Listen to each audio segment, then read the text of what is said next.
Welcome. This is the Small Town Gospel Podcast. I'm Alana, here with Alex, and today we're going to take just a bit of time to introduce ourselves, talk about how and why we decided to do a podcast, and share a bit of what you can expect these episodes to look like.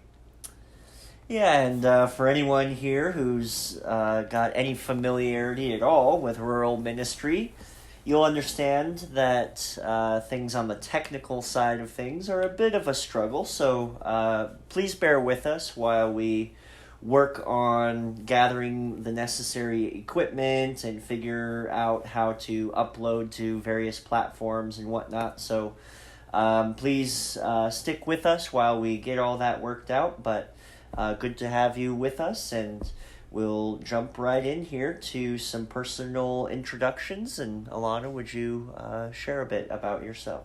Yeah, so I'm Alana Stenros. I am a wife and a mother to a 1-year-old boy named Jackson and a 2-year-old dog, Lab, named Cooper. Who's laying on the floor right now? It's true. Snoozing. Hi, Cooper. A little bit about what I do in my day-to-day life. Stay-at-home mom. I clean our church building once a week, and I coach local high school girls basketball team for our public school, but that's seasonal, so that takes up my time from about November through end of February. A little bit just about who I am, my background. I was born in Hawaii, and I was adopted fairly young by my mom's parents, my grandparents, when I was about 3 or so. Shortly after I was officially in the custody of my grandparents and I moved to the inner 48. And around 5th grade was when we moved to Troy, Montana. My grandparents are devout Christians. They were super diligent to raise me in a really healthy Christian home. We had a really great home life, and I went to church on Sundays. They had me in private Christian schools most of my life, and I would say that for the most part, we were a really healthy, functional family.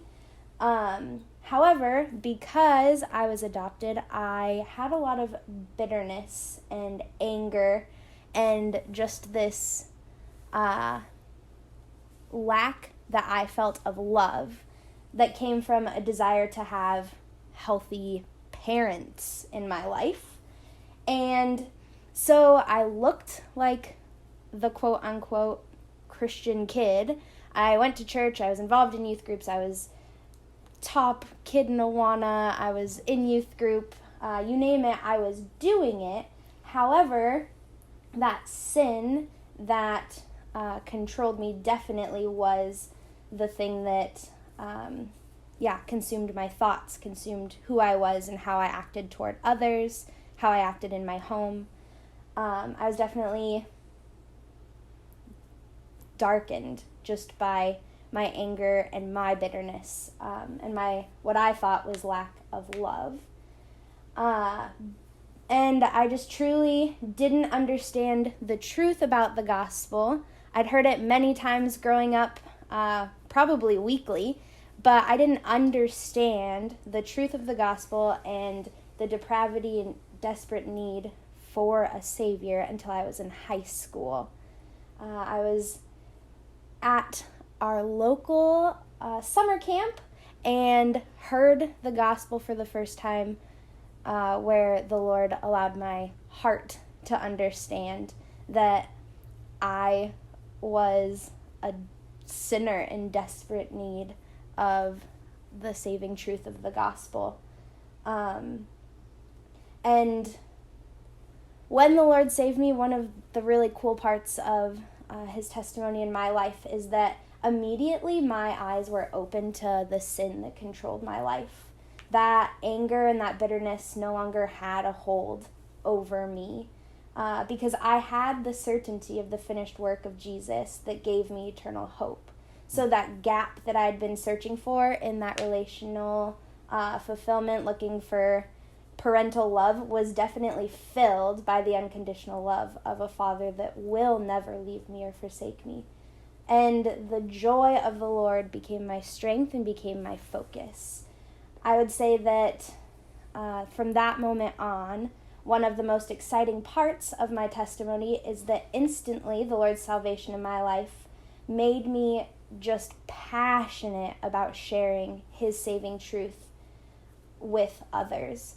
The Spirit that was working in me just gave me that instant hunger for evangelism, which I am just super thankful for. And so the things that I'm passionate about are simply just sharing the gospel with others. I really gravitate towards and love sharing the gospel with high school aged girls or college aged girls. And I've even had a lot of opportunities to be involved with and share the gospel with girls who are rescued out of human trafficking. I love being a part of ministries that are for seeing an end to human trafficking, and I love the heart of those ministries because they desire to take girls out of the darkness and show them the light and the truth. And I just resonate with that a lot in my testimony. And I guess the thing that the Lord is currently doing in my heart is sanctifying me through motherhood. So it's daily, and it's honestly the best gift that I could have ever imagined. Fun fact, I didn't really ever want to be a mom, but now that I am, I could not even imagine life not being a mom. And so I'm just thankful that the Lord is using little Jack to sanctify me daily, to grow me, and I'm thankful that He's given me the opportunity to now be a mom to a tiny human. So yeah. Thank you, Alana. Yeah, I am Alex, and my wife's name is Natalie. We've been married for, I think, 8 years now, and we have a 2-year-old son, Jason, and Natalie will, Lord willing, give birth to little Emily in June of this year. So we're getting ready for life as a family of 4, and I am a pastor at our local church here, Three Lakes Community Bible Church, and have been for about 5.5 years, and just absolutely love it.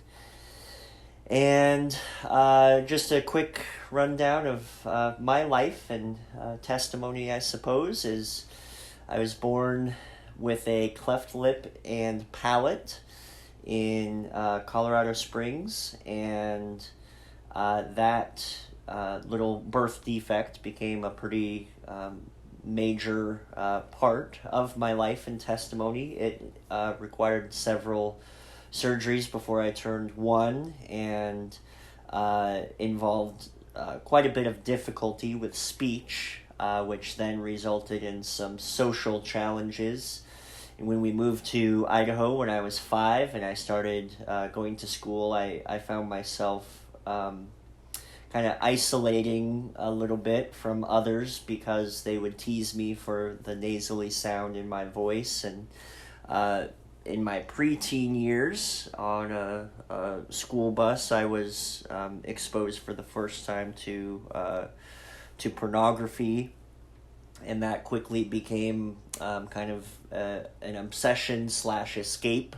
If I couldn't make friends, or if girls didn't like me, I could kind of find my escape and satisfaction that way. But obviously that's not a recipe for long-term or lasting purpose. And when September 11th happened, I found myself really shaken, even though I grew up in Idaho and that happened in New York. I was really shaken to the core, and one image in particular kind of captured my attention and focus. It was the video of a man who had jumped out of a very high floor in the World Trade Center, escaping the fire, to his certain death. And the Lord used that image to make me aware of the death that I was living in, my spiritual death and need for salvation. And so September 11th was a Tuesday. That Friday there was a youth group at our local Calvary Chapel, and the gospel was very clearly proclaimed there, and the Lord saved me that day. And so almost immediately the Lord brought me out of my shell, and I didn't really care if people thought I looked funny or sounded funny. I just really quickly wanted to take whatever opportunity I could to share with others about what I was learning in Scripture, and became involved in youth group and youth ministry. And long and short of it, through many thousands of dollars and a sojourn in Oregon, I got some training to be a pastor, and came here in 2015 and have been a pastor ever since, and hope to stay here for the long haul. So that's kind of my path so far, and what I'm most passionate about is the local church. I want to give my life to this local church and teach and pass along to as many people as possible that church isn't something Christians do. Church is something that Christians are. To the core of our purpose and identity as believers is that we are the family of God, adopted into his family because of the work of Christ. And so whatever I can do to emphasize the significance of the local church and promote the love of the local church to people in my little sphere of influence here in Troy, I would consider that a great honor. So, well, thanks. Alex, how did we meet? Yeah, so in 2015, when I had sent resumes literally all over the continent, as far away as St. John's, Newfoundland, Wow. and everybody wants a pastor who's good looking, under the age of 30, with 15 years of pastoral experience. And I'm like, well, I'm under the age of 30. I came through a fellow that I had house sat for in North Idaho. He's like, hey, I know of a church that's been without a pastor for quite some time. They might be desperate enough even to have you be their pastor. Oh, I'm like, boy. okay. So I came over, it's about an hour and a half. I was visiting my parents for Christmas, and so I guess that would have been Christmas 2014. And I went to the, what do they call that? Search committee, to have a little chat with the search committee at the local Bible camp here in Troy. And there was a whole bunch of commotion and people, and I didn't know who any one of those people happened to be, and one of them was you. Did we even say hi that yes, day? we did say hi. Okay. And, yep, that was the first time I guess we met. Yeah. And then once you got the job and you and your wife moved to Troy, I was in college, so we didn't hang out. But I would come home for breaks, and the one little thing about our church, I've grown up in it most of my life, and quite frankly, there aren't many young people, especially young adults. And so once Alex and Natalie moved here, and I got to come home for my college breaks, we pretty much had to be friends. It's like, I guess we're going to be friends now. Yeah, we're the only ones close in age, so that's how our friendship started. And then once I was done with college, I came up to help at the local Bible church, and I decided... Bible camp. And I decided to move back to Montana, and I met a boy, and... Tale as old as time. It's true. Yeah. You and Natalie had to put up with a lot of really awkward relationship moments. And we've lived through it. Yeah. Became closer. Yeah, and I would say, so I had the opportunity to do, premarital counseling with you guys, and have lots of quote-unquote real talk there, and we've both been in each other's homes in the middle of some pretty hefty arguments, and we've relied on each other and those kinds of friendships to get through the tough stuff. And in later episodes we'll get into some of those specifics a little bit. Well, and we eat together a lot. Yeah, I think sure. That's probably one of the main points of our friendship is if we're hanging out 9 times out of 10, we're gonna eat together. There will be a shared meal in there somewhere for sure. So. Yeah, and one of the things, kind of a dark reality of life is that even in very recent months, after Ravi Zacharias died, all of those allegations came out about him, and he just simply wasn't who we all thought he was, and those kinds of stories, unfortunately, are all too common. And so one of the things that we, Alana and I, in our friendship, really want to exemplify is what Paul instructs Timothy of in 1 Timothy 5:1, that says, "Do not rebuke an older man, but encourage him as you would a father, younger men as brothers, older women as mothers, younger women as sisters, in all purity." And so what you see there is an encouragement not to build up walls or withdraw from people of the opposite sex, but have deep, abiding, family-like relationships that are very clearly characterized by purity. And so one of the things we hope to promote is those kinds of healthy, strong Christian brother-sister-like relationships within the church.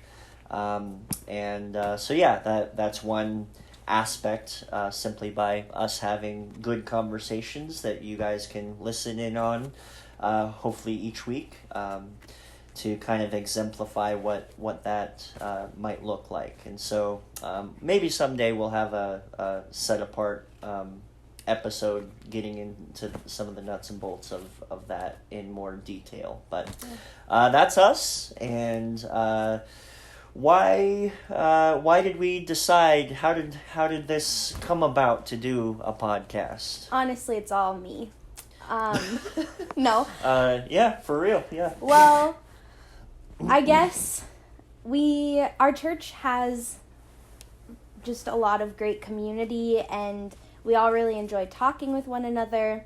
Some people thoroughly enjoy bringing up heated topics and seeing what happens when you just drop a bomb question and a bunch of people that disagree are in a room, and then they Shout just out talk to about Jonathan. it. Yep. Yeah. So as Chick-fil-A is overrated. Oh boy. As the years have gone on, we've always joked, hey, write that down, we should use that as a podcast episode, or hey, you should start a podcast, or hey, we should join up and start a podcast. And finally I was just sick of the talk, and I just started asking around, hey, want to start a podcast? Hey, want to start a podcast? And everybody joked about it, and so Alex one day was like, well, if nobody else will do it, I'll do it. And how's that for enthusiasm? And I was like, all right, here it goes. So my husband decided that he was serious about it too. He's our tech guy. Shout out to Danny for doing all the tech stuff. Whoop, whoop. He started investing in hopefully what we're going to be using for sound equipment and programs, and I started doing research on how the heck you even make a podcast, and was like, Alex, we're doing a podcast. So here we are. And so meanwhile, a few years ago, I had started a little blog, don't make fun of me, called Small Town Gospel, with sort of the same type of thought of issues to discuss as we will discuss here on the podcast. And then having a kid, and I now am kind of a construction worker on the side. Those the discretionary time sort of got evaporated, and I'm a slow writer, so hopefully this podcast will be able to kind of cover similar types of issues that that blog had originally been designed to discuss. So we want to give opportunity to perhaps discuss things that everyone everywhere is talking about, with kind of from a unique vantage point. You don't hear from people in so-called flyover country very often. And so we hope to bring that perspective to the issues that everyone's talking about, as well as discuss certain things that only weird people in small towns ever even think about. So just for a little context to my urban pals who live, 10 minutes away from an international airport, it's like an hour and a half to the nearest Starbucks or Walmart or Home Depot. And 2 hours to the nearest Costco, airport, anything like that. Yeah, so we truly do live in the sticks. Our town here has less than 1,000 people and less than one stoplight. So that's Troy, Montana, and you'll learn more about our little town here in the years to come. Yeah, so hopefully what you can be expecting in our podcast will just be a little flavor of what it's like to live in a small town and to share the gospel truth with people in a small town, what it looks like to do ministry, what it looks like to be part of a rural church where you only have 40 people on an average attendance. What else? Yeah, just getting into the silly things that are different from a larger city. So Alana went to college in Phoenix, and I went to college or seminary in Portland. And so the quality of coffee, for instance, is a noticeable difference. Well, put it that way. Noticeable. Here as opposed to what we're used to. So we'll draw out those silly points of contrast as well as the more serious things. So this last year, for example, in our church and our community here with COVID has looked drastically different than big churches and big cities. And so we'll have various conversations about those types of more serious points of contrast as well. Yeah, we definitely just want to give voice to and openly discuss the aspects of rural living and the mindset that distinguishes us from not rural living. So, yeah, it's certainly a problem in our country, both within Christianity and then just the culture at large, is the divide to the point of different views of reality itself, from the coasts and the cities, as opposed to places like where we live. And so we, at the core of everything, want the gospel to be front and center, foundational. We want these discussions to get into the issues, but then also always bring them back to how the gospel pertains to, for example, how we might consider church membership or racial issues in a rural setting and things like that. And also things such as how much time do you devote to hunting, and how do you get gospel conversations started in a town where if you have one awkward encounter, it might ruin that relationship forever. Yeah, absolutely. So I'm excited to see, what the future of Small Town Gospel Podcast has, and all of the fun discussions to come. I guess a little bit before we call it quits is just what you guys can expect from us. We, Alex and Alana, will be the hosts of this podcast for the majority of the episodes, which will hopefully be approximately 30 minutes, give or take, so be patient with us. We do plan to release an episode a week, and it will be free to access on Tuesday mornings at smalltowngospel.com or on YouTube. And eventually we'll figure out how to have an actual podcast feed. In the meantime, though, that's where you can find it. And each month, let's say a month in general has 4 weeks. You will have one that's like today, where it's just the two of us talking about whatever the issue of the day is, and then the next will be an interview with someone else in some form of rural or small town ministry or community leadership, and it'll kind of alternate like that. So this month, starting today, here on April 6th, we've just given an intro to who we are. Then on next Tuesday, the 13th, we will share an interview that we did with Lowell Ingle, who is the Assistant Director of Montana Wilderness School of the Bible, a very unique and, in my opinion, awesome school there in the middle of nowhere in Montana. And then the 20th, we'll talk about church membership in a small town setting. And then the month will wrap up on the 27th, where we will share several shorter interviews with some students from Montana Wilderness School of the Bible. Yeah, I look forward to all of this, and I hope that you will all look forward to our awkward outros. We do not know how to end podcasts. Bye. So, bye.